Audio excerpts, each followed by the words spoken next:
మాయకి స్పృహ వచ్చాక కావ్య అయితే తనతో మాట్లాడించి వీడియో రికార్డ్ చేస్తూ ఉంటుంది. ఆ వీడియోలో మాయ అయితే ఇలా చెప్తూ ఉంటుంది.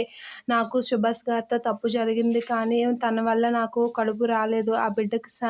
ఆ బిడ్డ నాకు పుట్టిన బిడ్డ కాదు అని చెప్పేసి అంటూ ఉంటుంది. తన వల్ల నాకు పుట్టిన బిడ్డ కాదు, కానీ కొందరు రౌడీలు ఈ బిడ్డని పెట్టుకొని నాతో ఈ నాటకం ఆడిస్తున్నారు. అది మీకు చెప్పడానికి నాకు అవ్వలేదు అని చెప్పేసి అంటూ ఉంటుంది. ఆ మాటలు విని రాజు అయితే షాక్ అవుతూ ఉంటాడు. అందులో సుభాష్ గారి తప్పేం లేదు. నేను తనకి పీఏగా ఉండేటప్పుడు ఈ తప్పు జరిగింది, కానీ ఆ బిడ్డకి తనకి ఎటువంటి సంబంధం లేదు అని అయితే చెప్తూ ఉంటుంది. ఆ మాటలు వినగానే రాజు, ఇంత నిజం తెలిసి ఇప్పుడేం అందరి ముందు చెప్పలేదు అని అయితే అంటూ ఉంటాడు రాజు. ఆ మాటలకి కావ్య అయితే ఇలా అంటూ ఉంటుంది.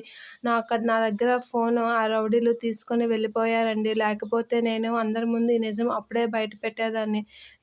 ఇప్పుడు నేను నా నోటితో చెప్పినా ఎవరూ వినరు. అందుకే అలా కామ్‌గా చూస్తున్నాను. ఆ మాయని ఇప్పుడు కనిపెడితే గానీ ఈ నిజం బయట పడదు అని చెప్పి అంటూ ఉంటుంది. నీతో ఎప్పుడు ఇలాంటి తలనొప్పే.